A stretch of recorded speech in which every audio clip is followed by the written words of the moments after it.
കൊച്ചി വാർത്താ ചാനലിലേക്ക് സ്വാഗതം. പി.വി. അൻവറിന്റെ വെളിപ്പെടുത്തലുകളിൽ കേരള രാഷ്ട്രീയം ചൂടുപിടിക്കുമ്പോൾ നിലപാടുകളിൽ തന്നെ ഉറച്ചു നിൽക്കുകയാണ് അൻവർ. CPM തള്ളിപ്പറഞ്ഞതിനു പിന്നാലെ നിലപാട് വിശദീകരിക്കാനായി വിളിച്ചു ചേർത്ത ആദ്യ പൊതുയോഗം അൻവറിന്റെ ശക്തി പ്രകടനമായി.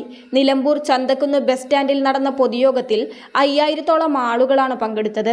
അൻവറിനെ കേൾക്കാനും പിന്തുണയ്ക്കാനും ഇത്രയും ആളുകൾ ഉണ്ടാകുമെന്ന് CPM-ഉം മുഖ്യമന്ത്രിയും സ്വപ്നത്തിൽ പോലും ചിന്തിച്ചില്ല. ഇത് അവർക്കൊരു തിരിച്ചടിയാകുകയും ചെയ്തിരുന്നു.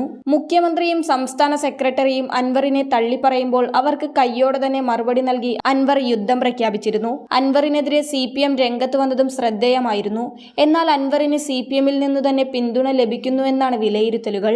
മുഖ്യമന്ത്രിക്കും ആഭ്യന്തര വകുപ്പിനുമെതിരെ അൻവർ ആരോപണങ്ങൾ ഉന്നയിച്ചപ്പോൾ മന്ത്രി റിയാസ് മാത്രമായിരുന്നു പ്രതികരിച്ചത്.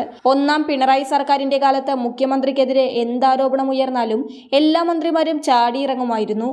എന്നാൽ ഇപ്പോൾ മുഖ്യമന്ത്രിയുടെ മരുമകനും ടൂറിസം, പൊതുമരാമത്ത് തുടങ്ങിയ വകുപ്പുകൾ കൈകാര്യം ചെയ്യുന്ന PA മുഹമ്മദ് റിയാസ് അല്ലാതെ മറ്റാരെയും കാണുന്നില്ല എന്നതാണ് പരസ്യമായ രഹസ്യം. CPM-ൽ പല മുതിർന്ന നേതാക്കളും ഇപ്പോൾ തഴയപ്പെടുകയാണെന്ന ആരോപണങ്ങളുമുണ്ട്. ഇനി പിണറായി വിജയൻ കഴിഞ്ഞാൽ മരുമകൻ റിയാസിനെ മുഖ്യമന്ത്രിയാക്കുന്നതിനുള്ള നീക്കങ്ങൾ അണിയറയിൽ നടക്കുകയാണെന്നും അതിനാൽ തന്നെ പല മുതിർന്ന നേതാക്കളും പിന്നിലായി പോകുന്നതായും വിലയിരുത്തലുകളുണ്ട്.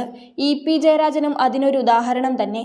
CPM-ന്റെ നേതൃസ്ഥാനത്ത് പിന്തുടരേണ്ട EP ഇപ്പോൾ വിശ്രമത്തിലാണ്. കൂടാതെ CPM-ലെ പ്രമുഖ നേതാക്കളായ ശൈലജ ടീച്ചർ, തോമസ് ഐസക്, ജയരാജൻ തുടങ്ങിയവരെയെല്ലാം കഴിഞ്ഞ പാർലമെന്റ് ഇലക്ഷനിൽ ജയിക്കില്ലെന്നറിഞ്ഞിട്ടും നിർത്തി തോൽപ്പിച്ചൊതുക്കിയതിന്റെ അമർഷവും നേതാക്കളിലുണ്ട്. പിണറായി വിജയനും ഗോവിന്ദൻ മാസ്റ്ററും റിയാസുമാണിപ്പോൾ കേരളത്തിൽ CPM-ന്റെ നിയന്ത്രണം നടത്തുന്നത്.